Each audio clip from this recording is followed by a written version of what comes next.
Salut tout le monde, bienvenue à la zone clutch. Nous allons réagir ce soir au match 5 qui opposait Minnesota à Dallas.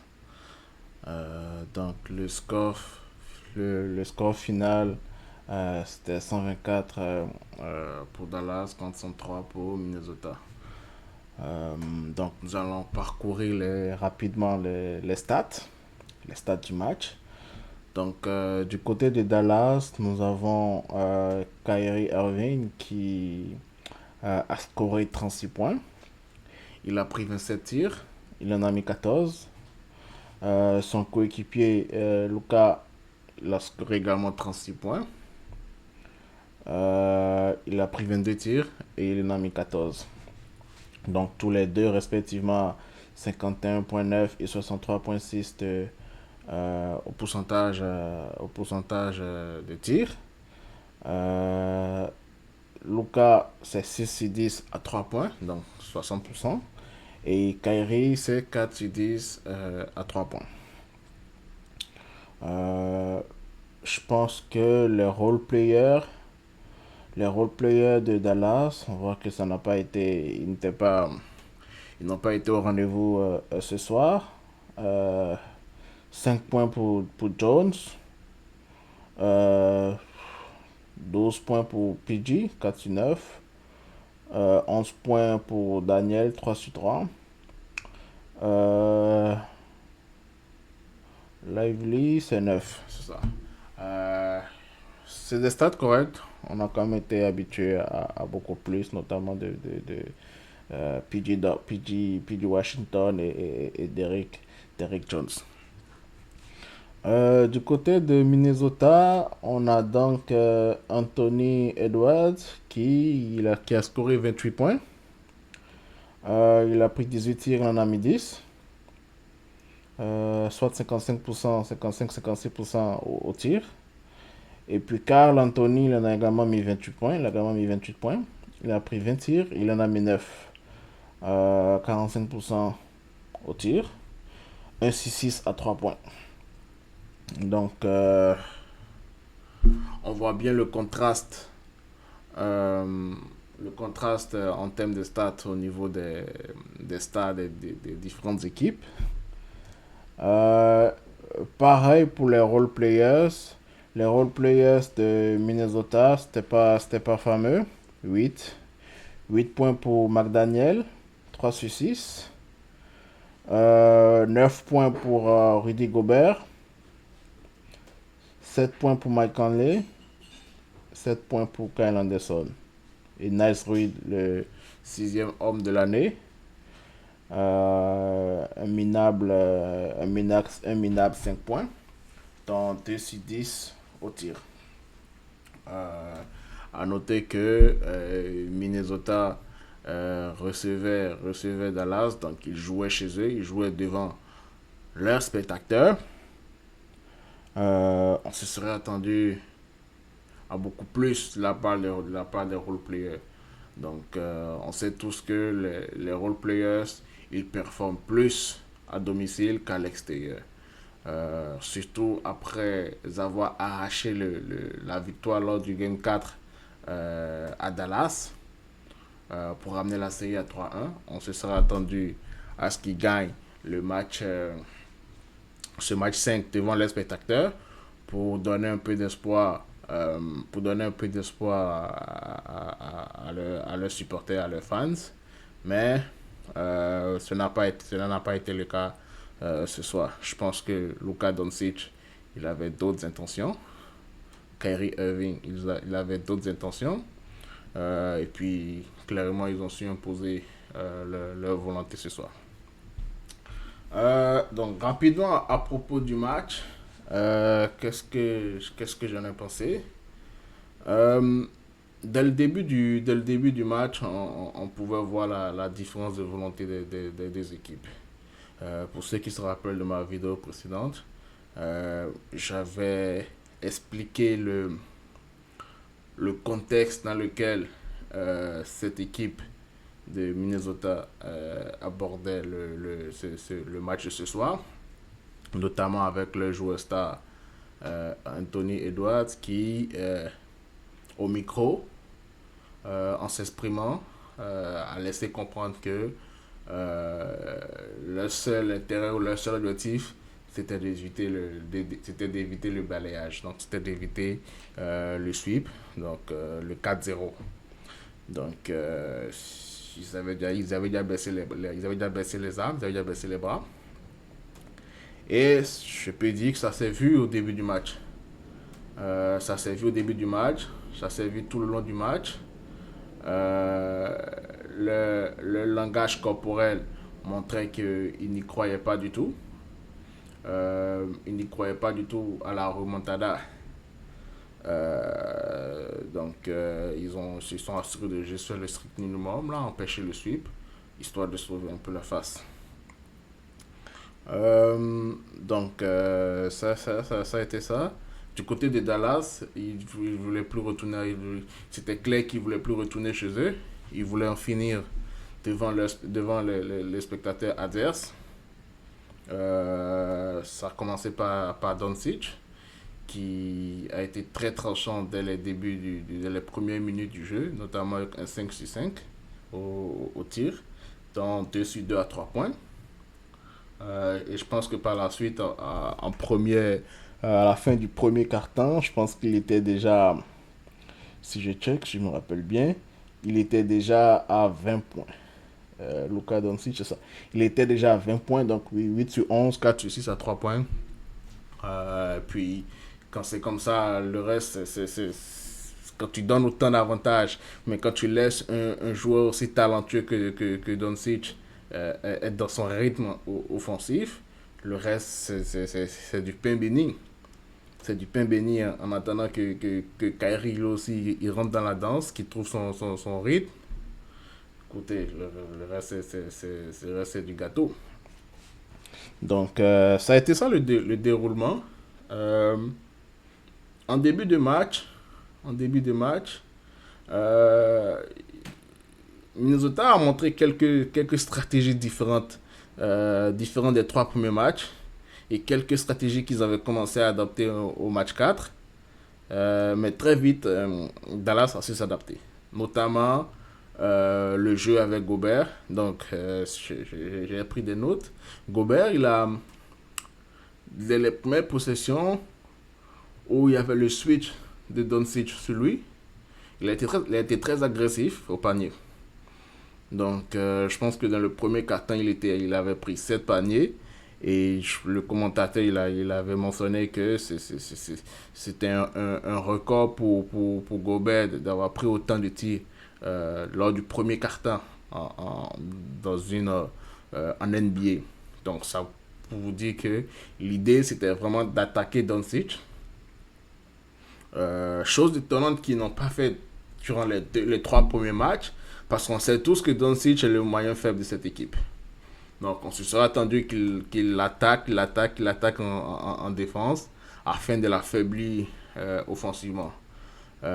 Stratégie, qui a tardé à être mise en place. Et surtout, je n'aurais pas forcément utilisé Gobert comme exécutant. Euh, Même si il a eu du succès au début du premier quart-temps, Dallas a su s'ajuster rapidement. Ils ont protégé, ils ont protégé Luka. Ils ont eu un premier round de 12-2.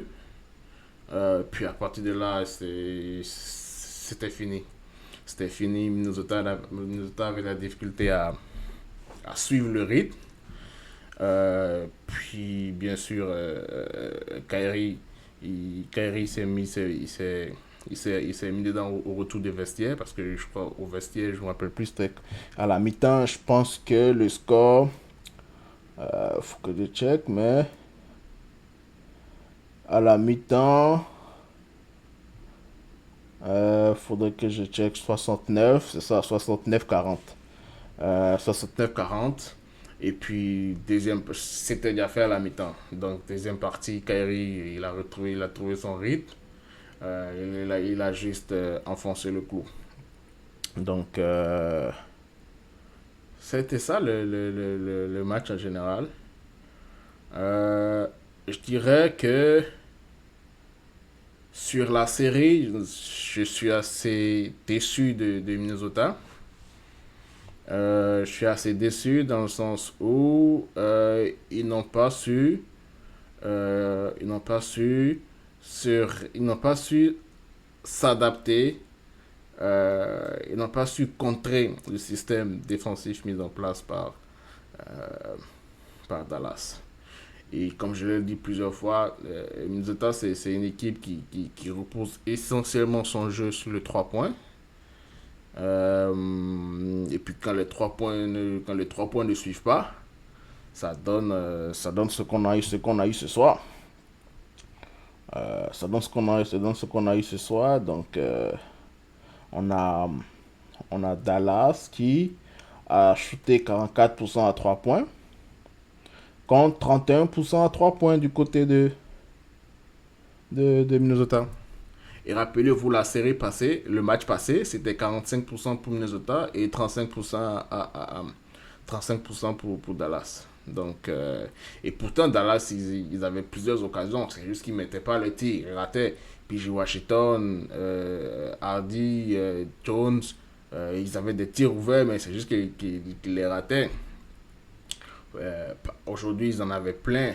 Chaque possession, chaque attaque, ils avaient plusieurs possibilités. Ça pouvait être Doncic qui pouvait mettre la balle.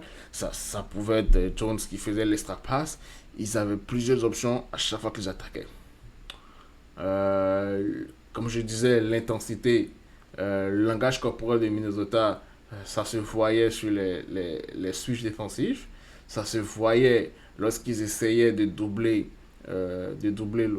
Doncic pour leur arracher la balle. Tu voyais que les défenseurs, ils savaient pas où roter.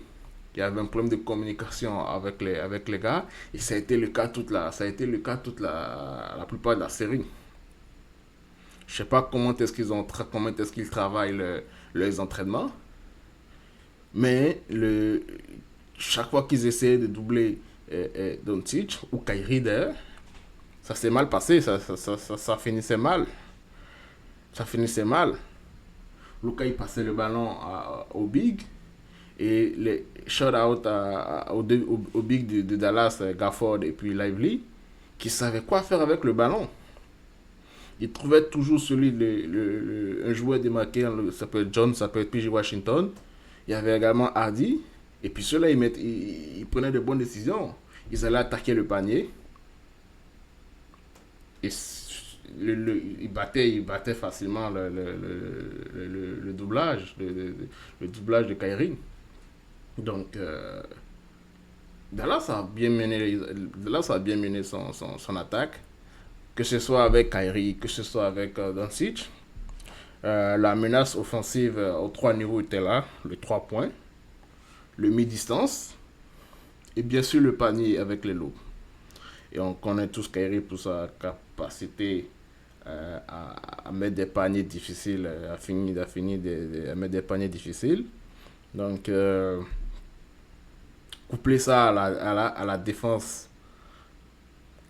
je dirais catastrophique de Minnesota, qui n'a pas su trouver une solution, qui n'a jamais trouvé la solution, malgré qu'il possède le meilleur joueur, le meilleur défenseur de la ligue. Il se faisait défoncer dans la peinture, il se faisait défoncer à mi-distance. Ça a été, ça a été difficile. Que ce soit Doncic, que ce soit Kyrie, tous les tirs qu'il voulait, il obtenait. Mi-distance, 3 points, panier. C'était dur.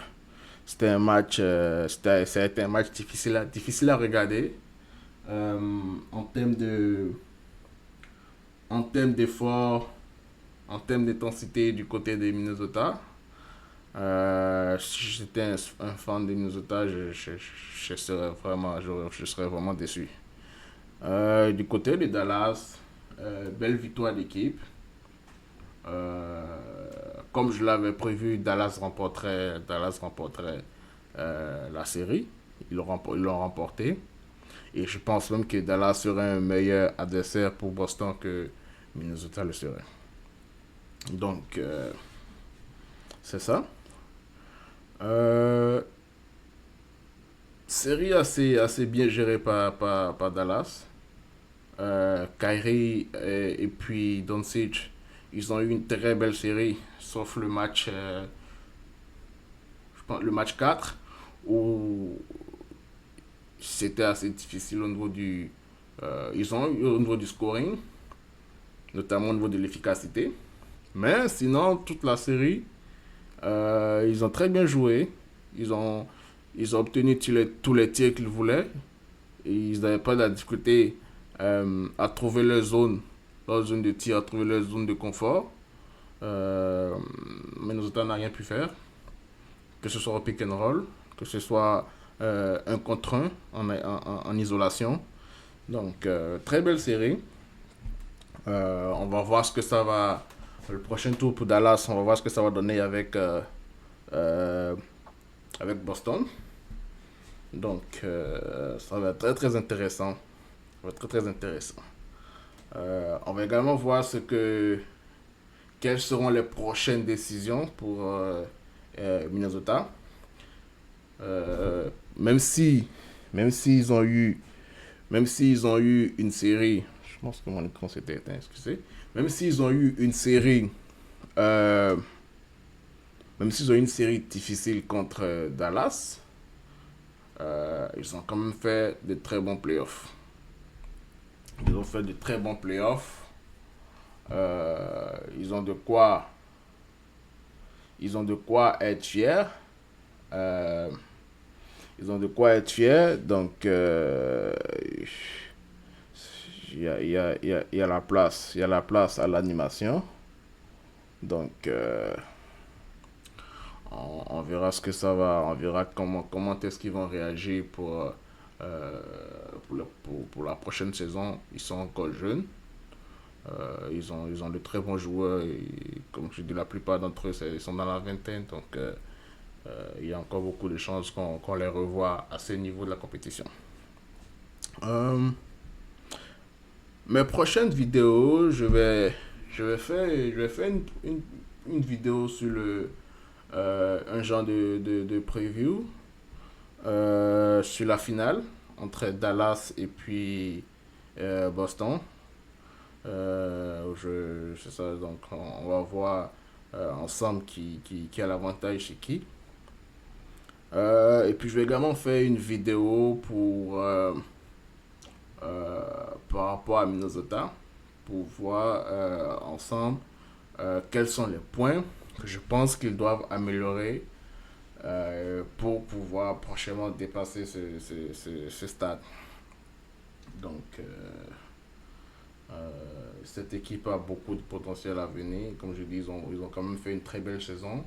Ils ont ils ont quand même battu Kevin Durant et Devin Booker, un balayage complet. Ils ont battu les champions de titre, euh, un match 7 à Denver chez les champions. Ça reste une belle performance dont ils pourront se rappeler et puis se motiver. Je pense qu'on les reverra vraiment, on les reverra sur la scène très très bientôt. Euh, donc, ce sera tout pour moi. Si vous avez aimé, n'hésitez pas à lâcher un like, n'hésitez pas à follow, n'hésitez pas à commenter. Donc, bonne soirée à vous et puis on se dit à la prochaine. N'hésitez pas à vous abonner et activer les notifications. J'ai des prochaines vidéos qui vont être publiées bientôt. Donc, si vous ne voulez pas les rater, n'hésitez pas à activer les notifications. Ce sera tout. On se dit à la prochaine. Ciao.